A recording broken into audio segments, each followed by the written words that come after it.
Hi guys, welcome to the video 2 of my .NET MAUI tutorial. So we're going to look at these concepts here. So basically we're going to look at some of the controls. And you can see that controls are split into views and layouts. And views are the controls that really deals with showing anything. Layouts are controls that control how the other controls should be positioned and lay out. Okay, if you work with other graphical user interface tools, you might recognize some of this. Okay, so we're going to take a look at some of the views here, and this is a list of the most commonly used views. So we have the button and the checkbox and the radio button. Picker is like a list box. You can pick something from a list. Collection view is also like that. And then, of course, the text entry fields, they're called editor and entry. So entry is the single line text box where the user can enter one single line. It can also be used for password entry. And editor is a multi-line editor. Okay, we'll take them one at a time. So I think first I'm going to show you the text editor. The entry control. So let's take a look. So I made a small program here.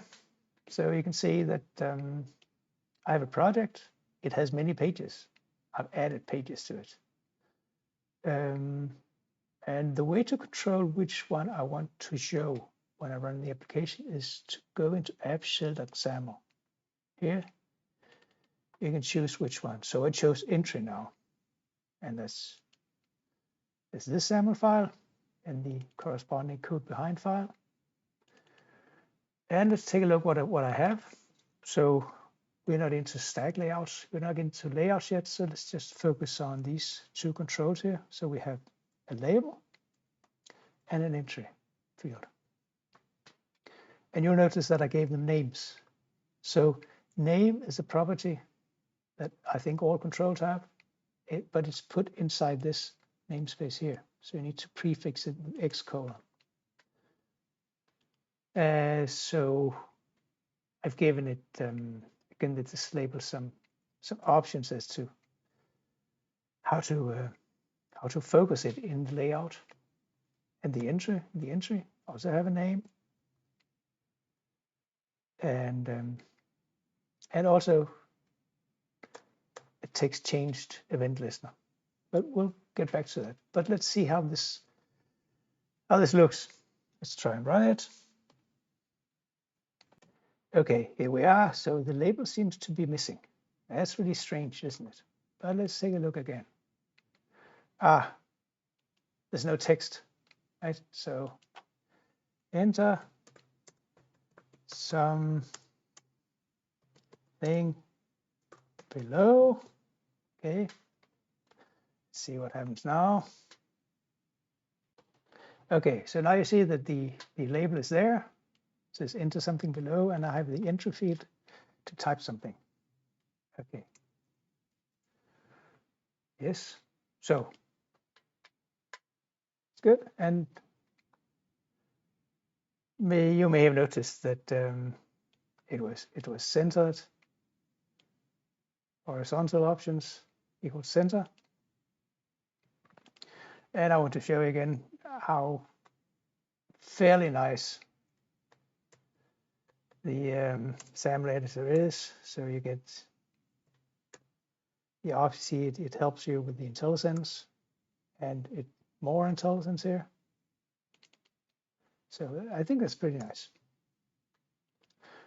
Okay, so another thing you might have noticed is that in the entry field, I added a text changed event. And you can see here, it also helps me.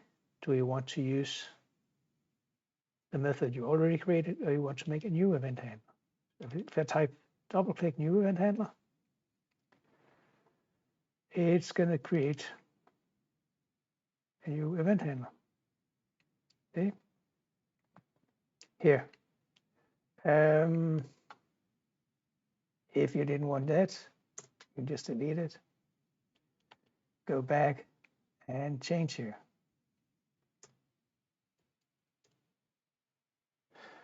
See, you might have to delete that and get some. Yes, okay, there you go. Okay, so, and what the event handler did was change the contents of the label using the text property. Okay, so that's the entry. Let's take a look at another one. So we have the radio buttons here. So I made a bunch of radio buttons here. For some reason, I can't find the radio buttons in my toolbox. He's not there. I don't know. It should be there. So, but it's fairly easy just to type. Let me show you how I just radio button. See, it's easy. So I made a bunch of radio buttons. 3 radio buttons and a label for choosing age, and 3 radio buttons and a label for choosing color. And I gave them all a name, so I need to use x:colon name, as I said before. And now we have other properties here, like content and group name. We'll get back to group name shortly. But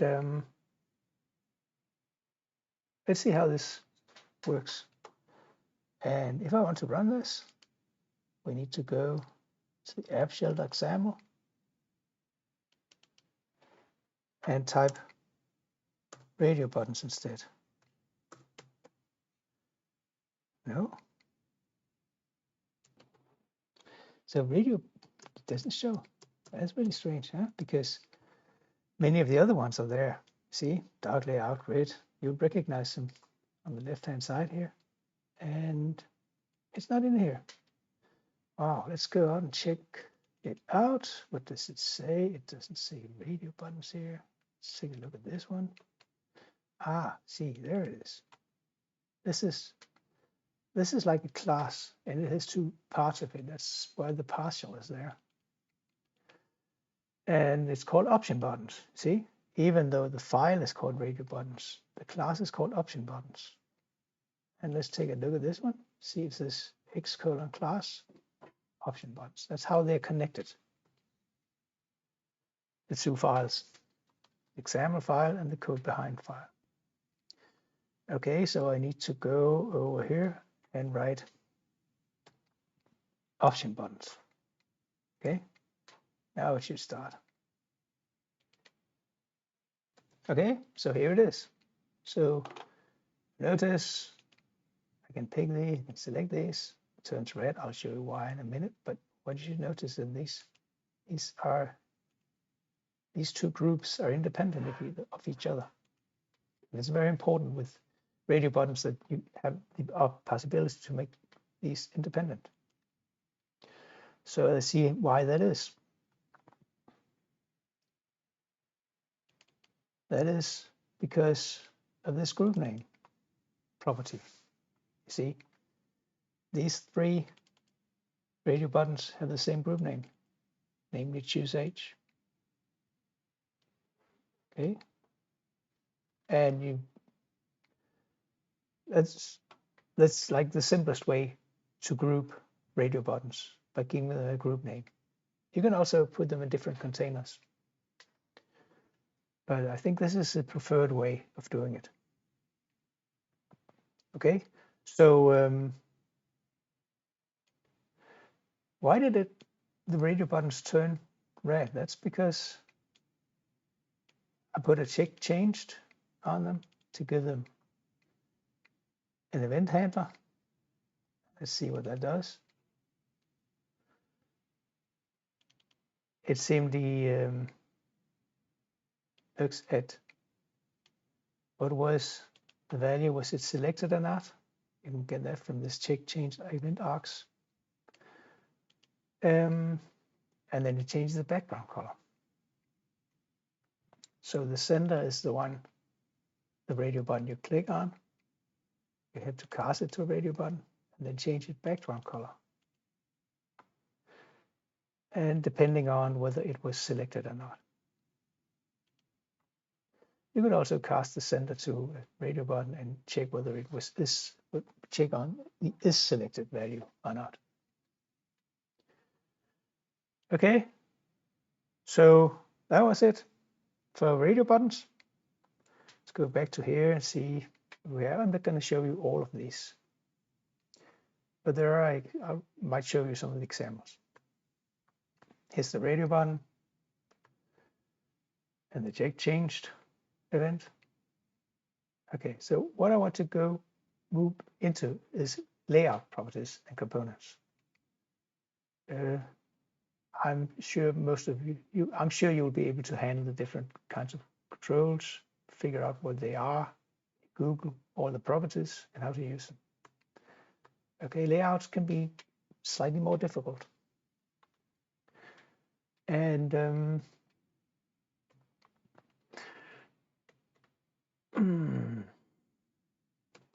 so let's move to layout, and let's take a look at two properties called margin and padding.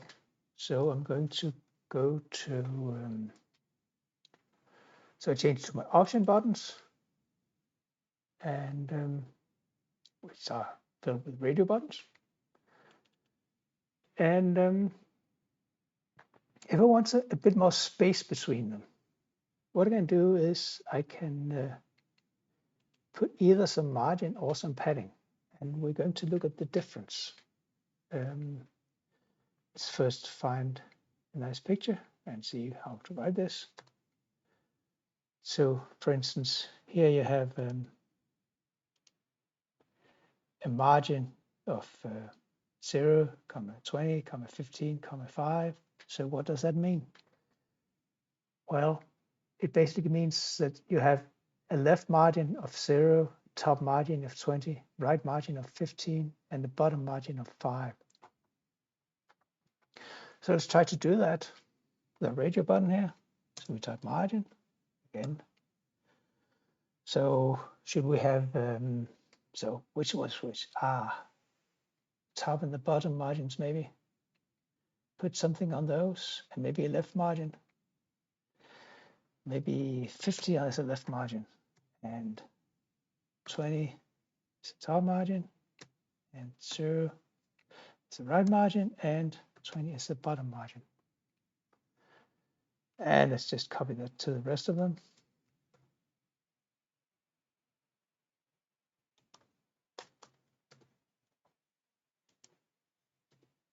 And let's see what happens. So, see, way more space to the left of them and way more space between them. So I could also do this with padding, but it's probably difficult to see the difference in this situation.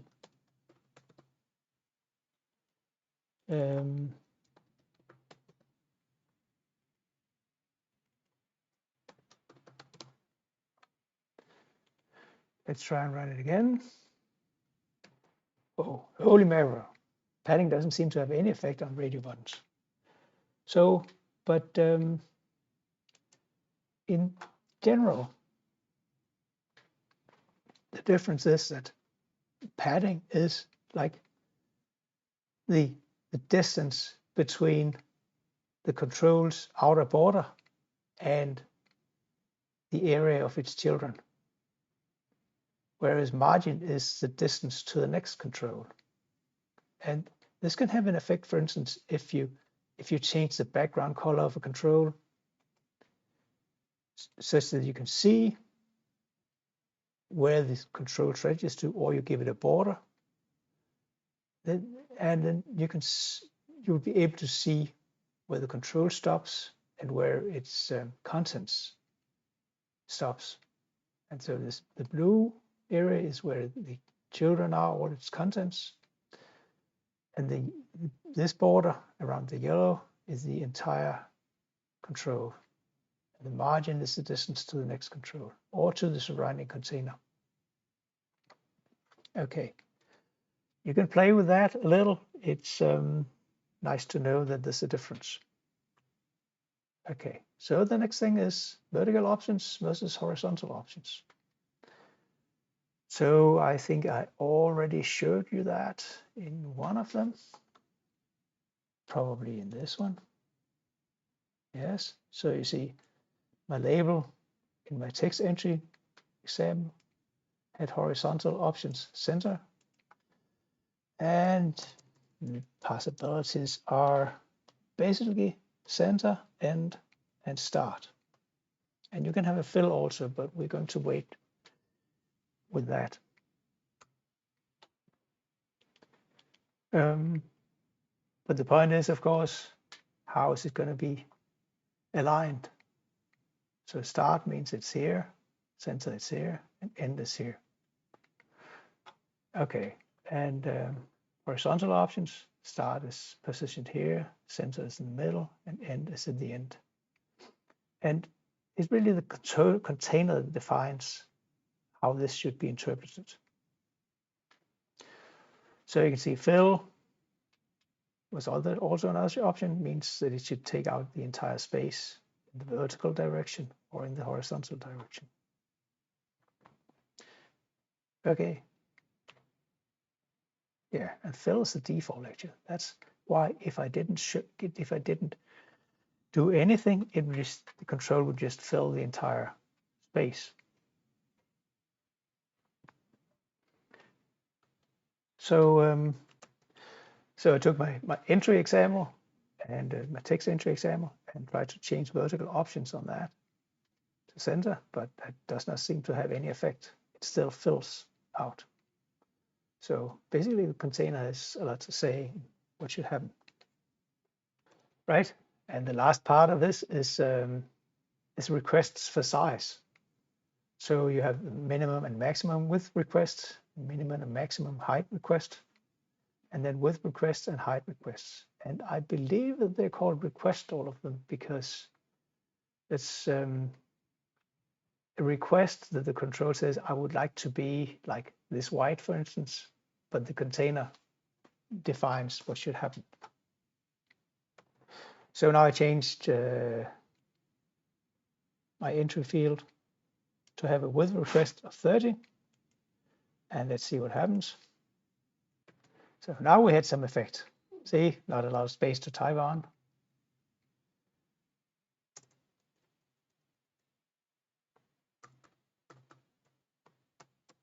See?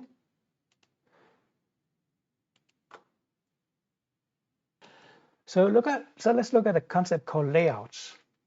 So you could, of course, position all your controls carefully down to pixels where you want them to be. But usually what you do is to choose a layout. And a layout is like a container for controls that decides where the layout should be located. So you don't decide yourself, the layout determines where they should be, and you just specify how the layout should locate them.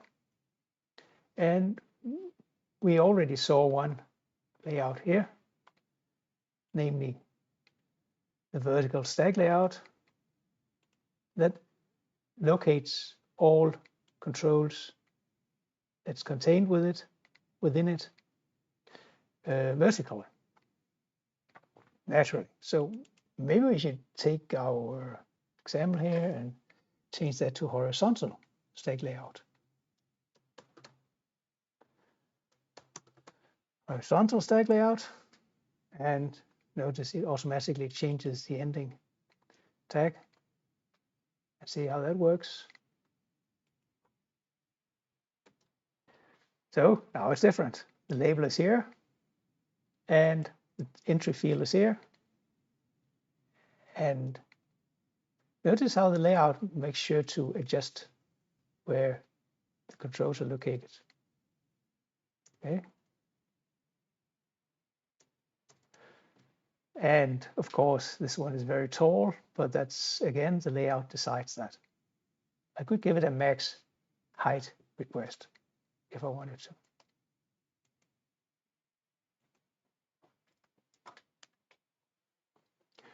So that's the horizontal layout and the horizontal stack layout and the vertical stack layout. And we're going to look at something called a grid. A grid is not just laying out the controls in one row or column, but it has multiple rows and columns. And you can define, so you start out by writing grid, end grid, and then you make row definitions, column definitions.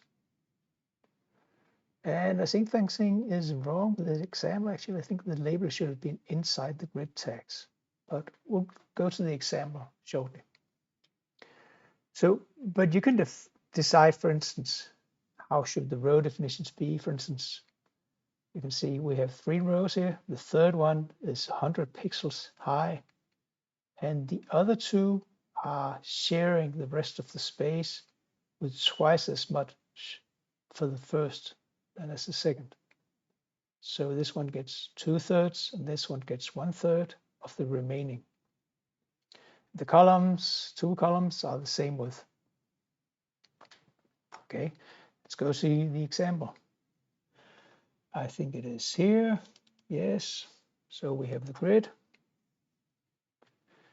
here and the row definitions, the column definitions, and then we have all the controls inside the grid. See? And if you don't do anything, they'll just be put inside the grid. One by one. So let's see if we can comment that out. It doesn't work that way. Sorry, have to delete it. It's too bad.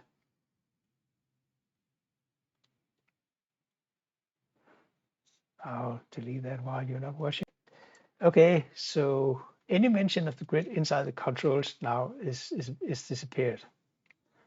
And let's set this as startup. So what's called grid. Yes, and let's start it. And that doesn't really work the way we wanted it to. So we'll have to go back to remove all the deletions. Right, so we're back to specifying where things should be located. So you notice there's a box view here, which just makes a green box and then a label. And these are going to be on top of each other. And that's because they're going to, we do not specify where in the grid they should be, so they'll be in the upper left corner. However, if we move down here, we have another set of box view and label that are blue. You see, this box view has a grid.column equal 1, also the label. So that means that its row will be 0 because that's the default, but its column be 1. And then we move on. The third one is in row 1 but column 0, and then it's row 1 and column 1, etc. So we have to specify where they should be. There's one down here that says grid.row equals 2, no grid.column. That means that it's column 0. But notice it says grid.column span equals 2. And also here, it means it spans 2 columns, column 0 and 1. And let's see what it looks like. So you see, it takes out the entire page, but that's because we haven't put it inside some other container that might limit it. Or we could give a maximum width request of 200, say. and we'll get this result. Or we could give it margins, producing this result. See?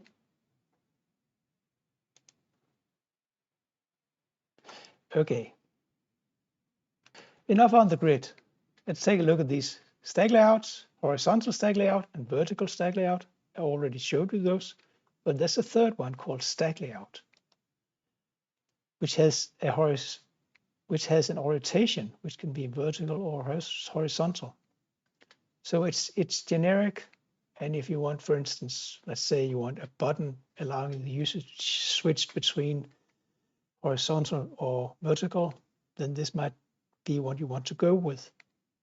But it doesn't perform as well as the other two. So you should use the hard-coded horizontal stack layout or vertical stack layout whenever you know that that's what you want.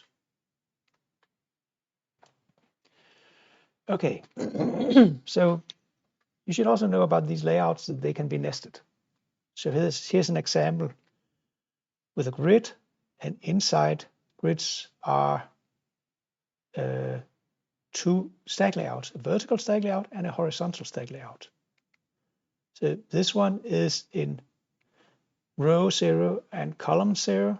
This one is in row 1 and column 0, because 0 is the default. Let's see if we have that here. Someplace, I think in this one, stack layouts. Yes.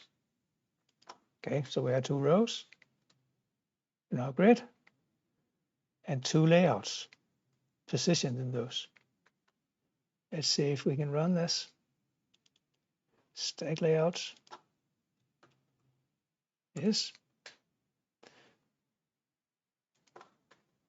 Okay, so this is what it looks like. So we have the vertical stack layout here, I think. First label in vertical stack, second label in vertical stack, and third label in vertical stack.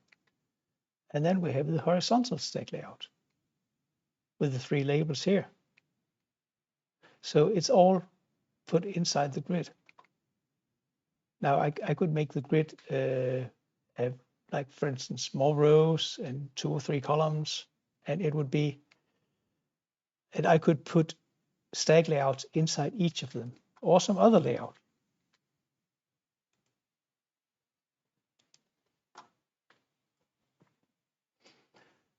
So there's also something called the flex layout. That just means that it'll just position controls and wrapping them here, or it could be vertical instead of horizontal. And then the dock layout. The dock layout could be quite tricky to use. Also, you need to include something. If you just look at ordinary, it's not really in the toolbox, I think. See, notice in the toolbox that the views are up here and then the layouts underneath. And you don't really see, it's not here. The flex layout is there, the stack layout.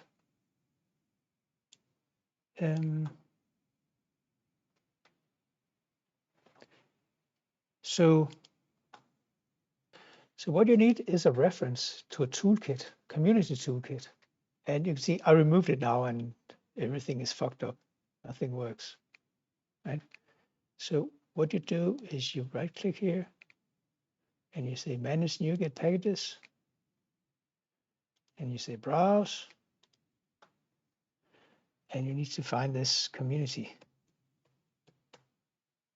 toolkit. Hope to God I can find it like this.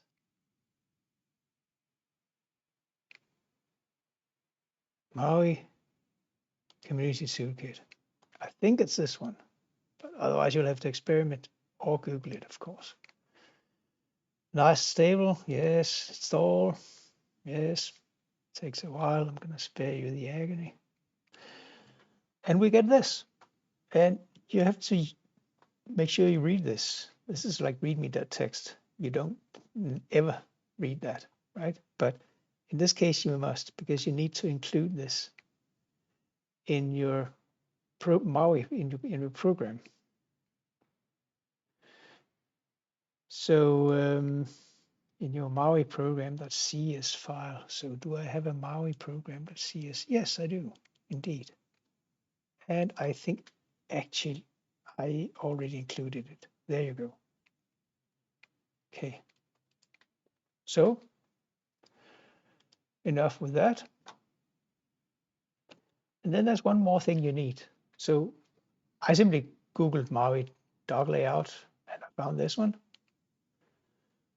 And it says you need to include this namespace. So I simply copied this here to my example, and then I'm good to go.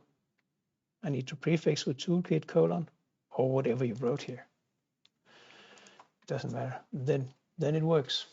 I don't know why it's not included from the beginning. Okay, so what you do with a dock layout is that you're able to dock controls at the top or the bottom or the left or the right or fill in the center. And you do that simply by, so I added some controls here, a label, an image, and a button. Those are just the ones that you get when you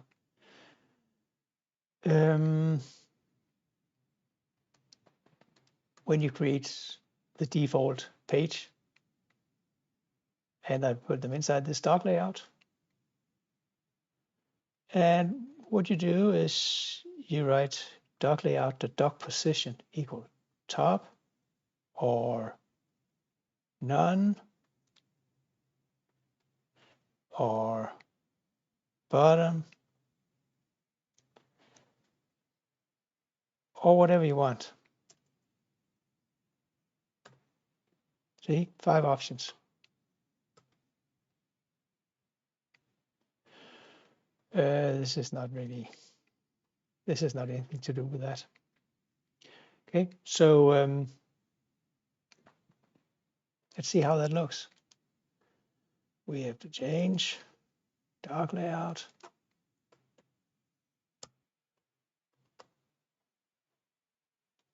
Run the darn thing. And you'll see how the controls are docked. So the label is docked to the top, the button is docked to the bottom, and the image is in the middle. I think I'll just try and add one docked to the right also. Like this, just add a label, docked to the right, and we'll see what happens. So you see the label is docked to the right and the other controls are pushed to the side. So that's the dock layout.